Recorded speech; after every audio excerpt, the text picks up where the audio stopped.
I knew my marriage was over the moment I saw my husband folding his suits with more care than he'd touched me in months, standing beside an open suitcase in the bedroom we'd shared for 11 years, his cufflinks already tucked into a velvet box, his phone lighting up on the dresser with messages from a woman saved under the deliberately harmless initials, CR.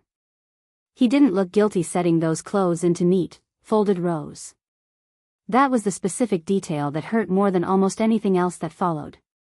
My name is Elena Cross, though I go by Elena Hale now, using my grandmother's name instead, and this is the story of the software I built at her kitchen table years before I ever met my husband, the 11 years he spent quietly taking credit for it, and the exact, devastating night I discovered he'd forged my signature to sell the one thing that had always, actually, belonged entirely to me. I was going to tell you after the board meeting, Marcus said, not looking up from the suitcase. But Celeste thinks dragging this out would be cruel. I stood near the doorway, still holding a grocery bag, a bottle of wine pressed against my wrist, the same vintage we'd served at our own wedding 11 years earlier. Celeste, I repeated. He sighed, the specific, weary sigh of a man being asked to explain something he considered obvious. Celeste Rowan. You met her at the winter benefit. I remembered her clearly, a woman in silver silk, laughing too loudly at Marcus's jokes, wearing a wedding ring, a square emerald surrounded by diamonds. She's married, I said. Separated, emotionally, for years, he corrected. Her husband only cares about acquisitions and headlines. She understands what it's like to be invisible beside someone successful. The absurdity of that sentence nearly made me laugh out loud, standing right there in our bedroom. Marcus was chief executive of Cross Hospitality because I had built the forecasting system that had turned 3 struggling. Quietly walking away once I understood the basic outline of what had happened. And if this particular story reached something real in you tonight, don't just close this video and move on to whatever comes next in your feed, subscribe right now, because the stories waiting for you here are exactly the kind that people consistently tell me, again and again, that they find themselves thinking about for days afterward. I'll see you in the comments, and I'll see you in the next one. Photographs and expense statements sliding partly into view. There are copies for you as well, he told me. My attorney advised documenting everything before Celeste could move any marital assets. I saw your husband's name connected to hers, and I believed you deserved the same warning I was giving myself. I opened that envelope right there. The first photograph showed Marcus kissing Celeste beside a private jet terminal, dated 8 months earlier, the exact night he'd missed my birthday because of what he'd called a mechanical delay. I didn't tear it. I didn't cry. I simply placed it back with the rest, and told him, calmly, take the suitcase. Leave the key. I need to explain something before I continue this story, because you won't understand the true weight of what happened next without understanding exactly what I'd built, and exactly how completely Marcus had erased my name from it over 11 years. I wrote the first version of what became Cross Hospitality's core forecasting system at my grandmother's kitchen table, years before Marcus and I ever met, teaching myself the underlying statistical modeling from library books because I couldn't afford the graduate coursework I actually wanted. My grandmother had run a small seaside in her entire adult life, and she'd taught me hotel accounting the hard way, by making me reconcile receipts by hand every single week. She used to say an empty room was food spoiling on a shelf, and I built an entire predictive system around that single idea, one that could tell an owner exactly when to lower rates, when to hold them, and precisely which guests were likely to return. I filed the original patent under my own maiden name, years before Marcus ever entered my life. When we married and eventually started building Cross Hospitality together, I licensed that same system to our company through a separate entity I'd formed independently, called Meridian Logic, understanding, even then, some instinct telling me to keep it legally separate from whatever we built together as a couple. Marcus believed in the system before anyone else did, back in those early years, and I loved him for that belief more than almost anything else about him.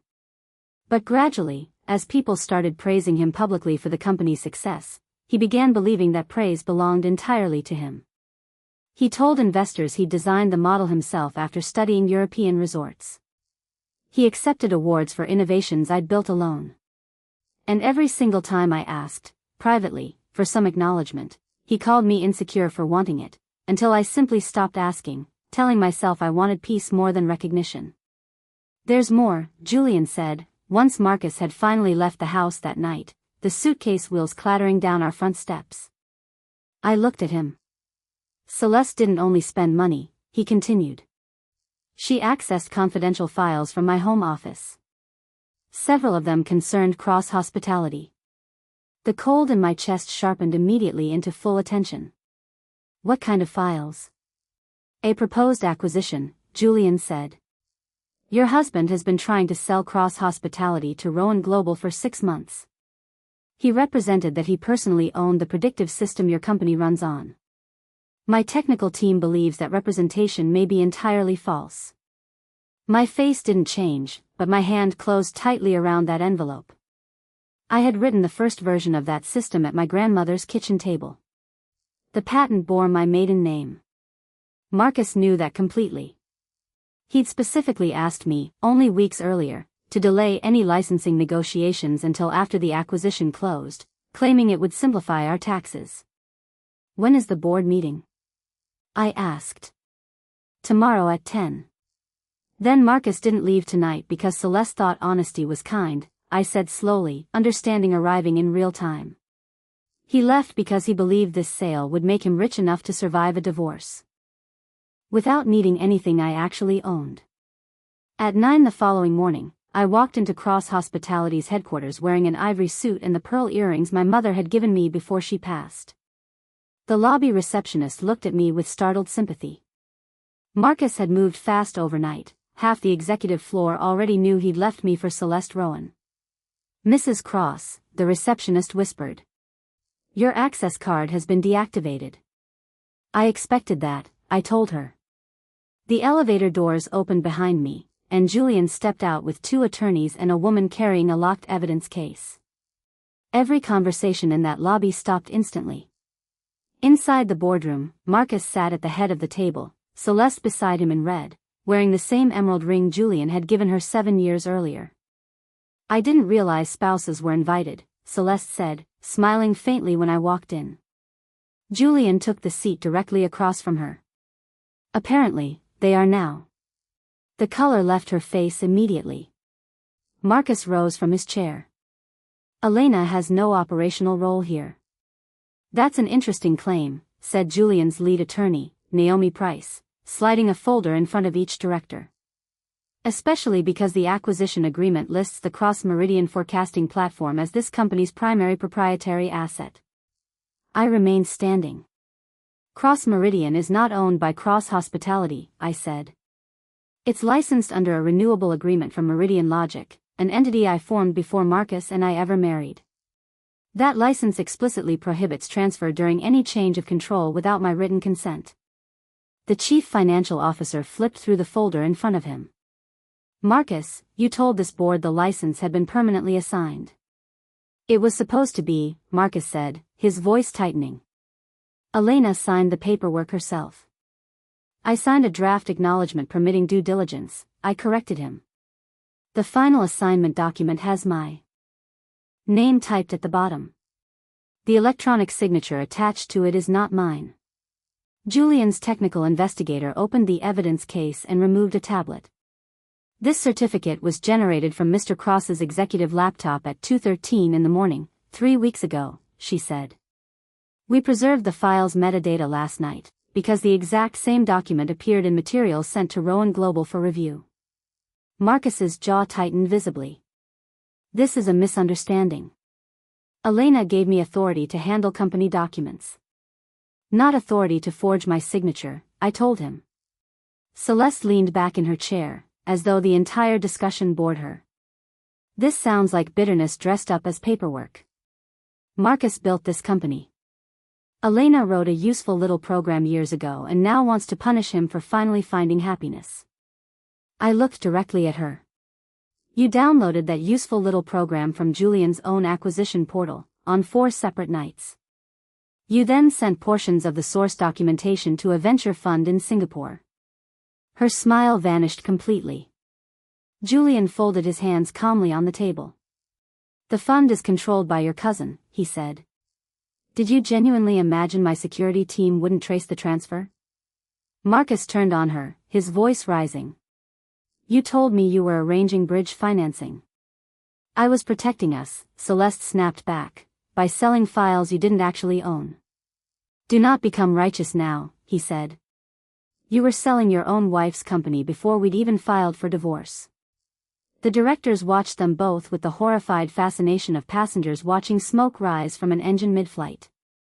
I laid one hand on the back of an empty chair. The acquisition cannot proceed, I said. Effective at noon today, Meridian Logic is suspending the cross-hospitality license pending a full audit for unauthorized access and unpaid royalties. The hotels will retain their booking functions, but revenue optimization and expansion tools will be disabled immediately. I've also filed for divorce and requested an injunction preventing Marcus from transferring any marital or corporate assets going forward. You cannot shut us down because you're angry, Marcus said. I'm not angry enough to shut down hotels and hurt employees, I told him. That's precisely why the basic systems remain active. I am, however, finished allowing you to profit from work you've spent years calling insignificant. The board voted within 40 minutes. Marcus was placed on administrative leave. The acquisition was formally suspended. A forensic accounting firm was retained, with me receiving observer status since my own software was directly at issue. As the meeting broke up, Marcus caught me near the windows. You embarrassed me in front of my own board. You forged my signature in front of your own board, I told him. Celeste and I are going to build something bigger than this ever was, he said. Julian is only helping you because he wants revenge on her. Once he has it, he'll forget your name entirely. I looked across the room to where Julian stood speaking quietly with Naomi, his attention shifting instantly the moment Marcus stepped closer to me, watching without intervening, waiting to see whether I actually needed him to. Perhaps, I said. But yesterday, you forgot my name while you were still legally married to me.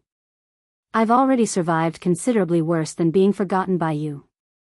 The forensic audit began the following week, 6 accountants and 3 years of invoices spread across a locked conference room, invoices Marcus had clearly assumed no one would ever bother comparing closely. I spent the first several days separating ordinary business incompetence from deliberate, calculated theft. By that Friday, we'd identified suspicious payments totaling roughly $4 million, several of them routed through a design consultancy called Bellwether that shared an address with a fashion studio Celeste had quietly opened under her own maiden name. The following morning, the audit uncovered something considerably worse than hidden consulting fees. Cross Hospitality managed 5 properties owned by the Hopewell Children's Trust, a charity providing temporary housing for families whose children were undergoing long-term medical treatment. Under their contract, a percentage of hotel profits was supposed to flow directly into a protected renovation fund. Nearly $2 million was missing entirely.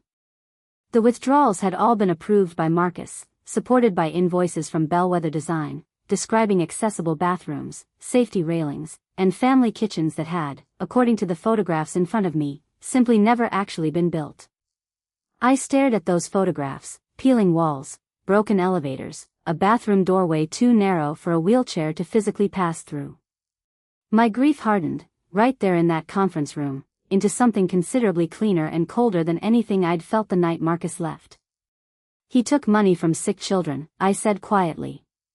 Naomi sat down beside me. The signatures are his. We still need to prove he actually knew the work described was fictitious. He knew, I told her, pointing to a digital note attached to one specific invoice. This project code reads MC Reserve. Marcus used those exact initials for his own personal contingency accounts. I challenged one of them during our 2023 budget review myself. He told me it was for emergency maintenance. We decided, deliberately, not to release this information immediately.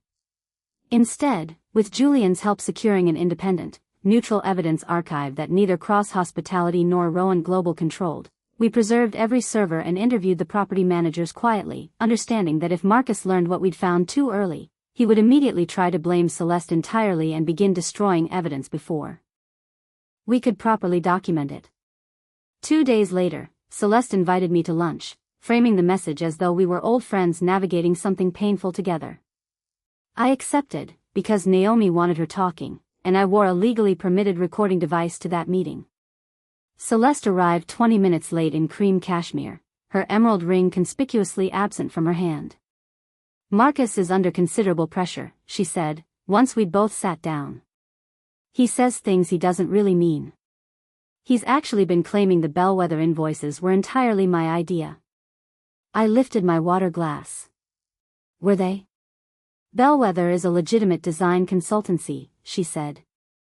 "Some projects were simply delayed. That isn't fraud.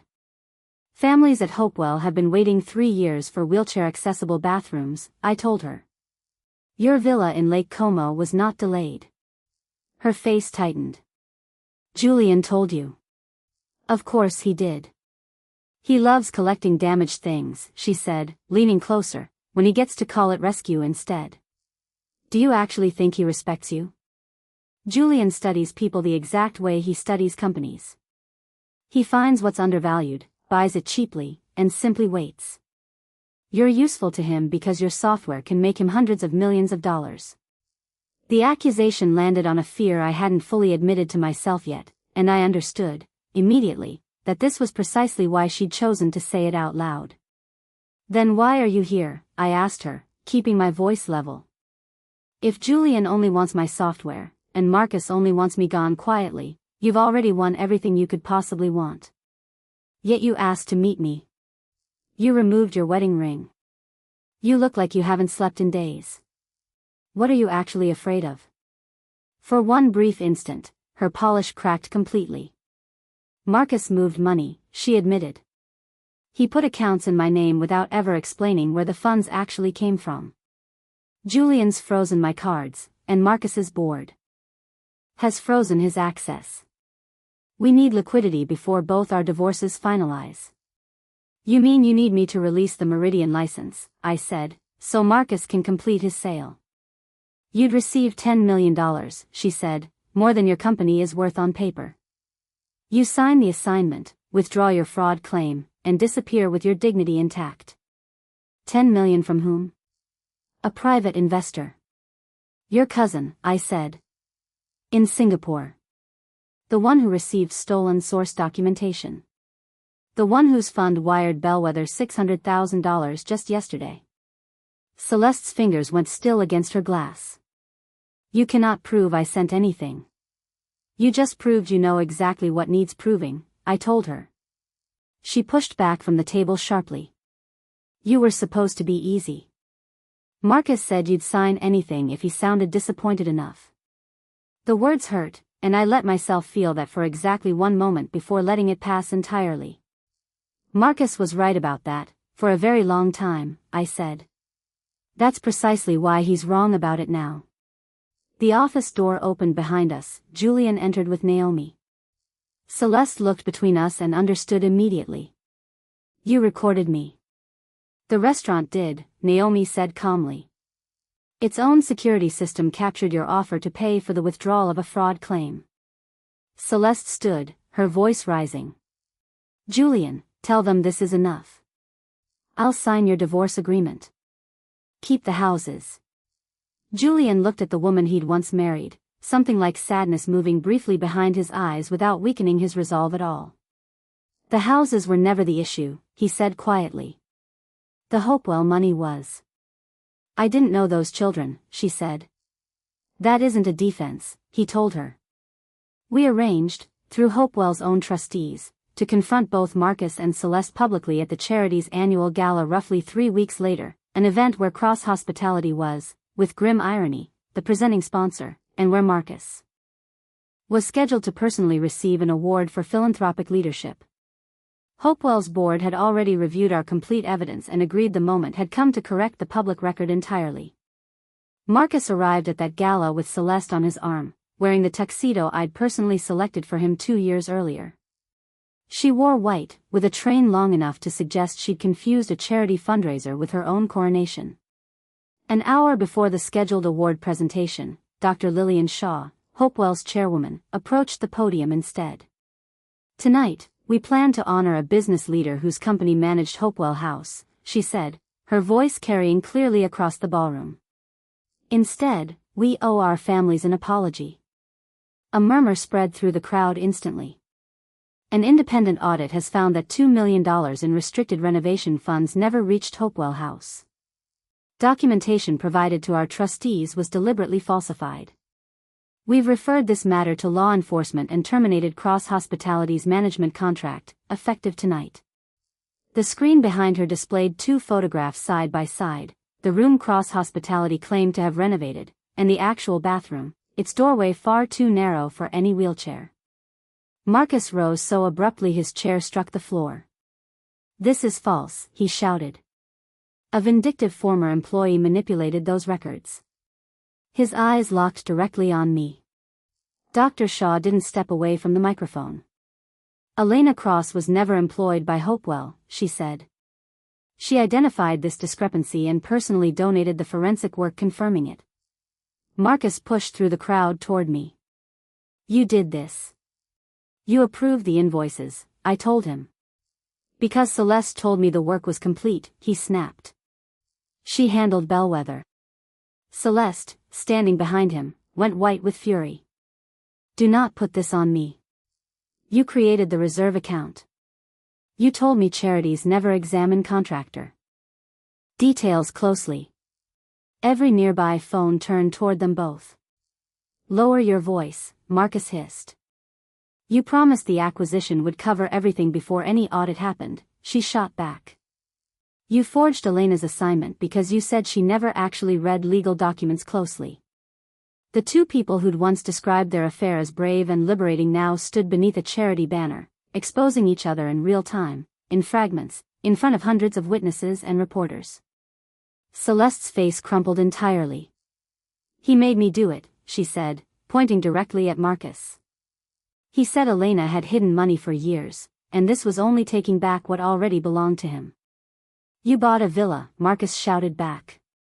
"You sent my software to your cousin.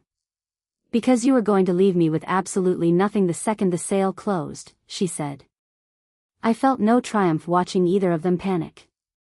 Whatever satisfaction I actually felt came from watching the parents at the nearest table understand, in real time, that the renovations would finally, genuinely happen. Security escorted both Marcus and Celeste from the building through separate exits, reporters shouting questions about stolen charity funds the entire way. Federal agents searched Marcus's penthouse, Celeste's studio, and the Cross Hospitality executive offices at 7 the following morning. Marcus called me 13 times before his own attorney finally stopped him. Celeste, within 48 hours, offered prosecutors access to her cloud accounts in exchange for consideration, accounts containing recorded conversations of Marcus discussing the false invoices, copies of his forged assignment, and explicit messages instructing her to move money before the acquisition closed. Marcus retaliated by producing his own evidence that Celeste had created Bellwether, altered inspection photographs, and bribed a contractor to sign false completion certificates. Each of them had quietly kept evidence against the other as personal insurance. Together, without either one intending to, they built the prosecution's entire case faster than any investigator could have managed alone. My divorce from Marcus finalized 5 months after that gala.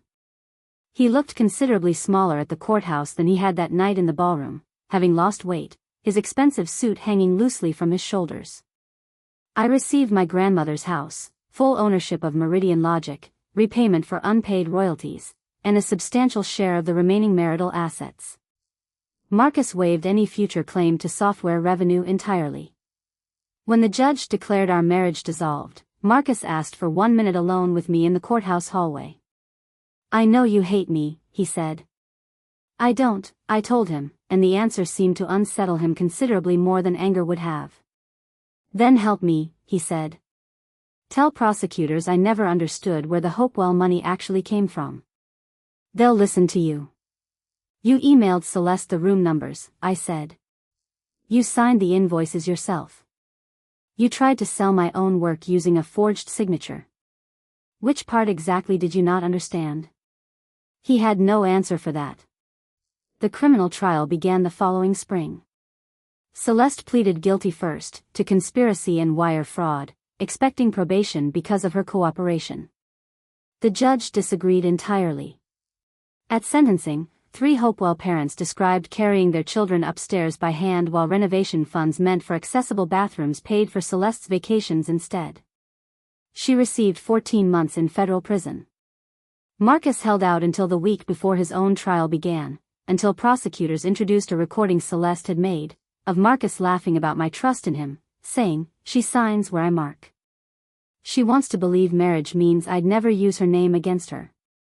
He pleaded guilty shortly afterward, to conspiracy, wire fraud, aggravated identity theft connected to my forged electronic signature, and theft of protected charitable funds. He received 42 months in federal prison. That summer, Hopewell House reopened completely renovated, every floor now featuring genuinely accessible bathrooms, family kitchens, and a rooftop garden, funded jointly, this time, by Meridian Logic and Rowan Global, structured through an endowment no single donor or executive could ever redirect again. Outside the courthouse, months earlier, a reporter had asked me whether I felt vindicated. "My name is Elena Hale again," I told her, using my grandmother's surname instead of either man's name I'd carried before. "And I feel relieved that Hopewell's families finally received justice. I want to close by telling you honestly where things eventually settled, because I think it matters to give a complete account rather than ending simply on the note of legal vindication alone. Julian and I did, eventually, build something quiet together, ordinary mornings, work we could genuinely disagree about without either of us needing to punish the other for it, the kind of comfortable silence that never once asked me to become smaller inside it. We married a year later, at my grandmother's old seaside inn, with no magazine coverage and no corporate sponsors, just the people who'd actually known me before anyone ever called my software valuable. But I want to be clear that whatever came afterward with Julian was never the actual point of this story, and it certainly wasn't the reason I finally stopped protecting Marcus from the consequences of what he'd done. The real change had already happened, months earlier, through dozens of smaller decisions entirely my own, opening that envelope instead of looking away from it, stopping a fraudulent sale before it could close, claiming work that had always, legally, been mine, and finally refusing to let silence be mistaken, one more time, for consent. If you've made it this far with me tonight, I want to ask you something honestly. If you discovered the person you'd built an entire company alongside had been secretly forging your own signature to sell the one thing that had always, legally, belonged to you, would you have confronted them immediately, or would you have done what I did, quietly gathering the complete, undeniable evidence first, understanding exactly what you were dealing with before you said a single word out loud? Tell me exactly where you're watching from tonight, and if this story reached something real in you, subscribe, because there are more stories like mine waiting here every day.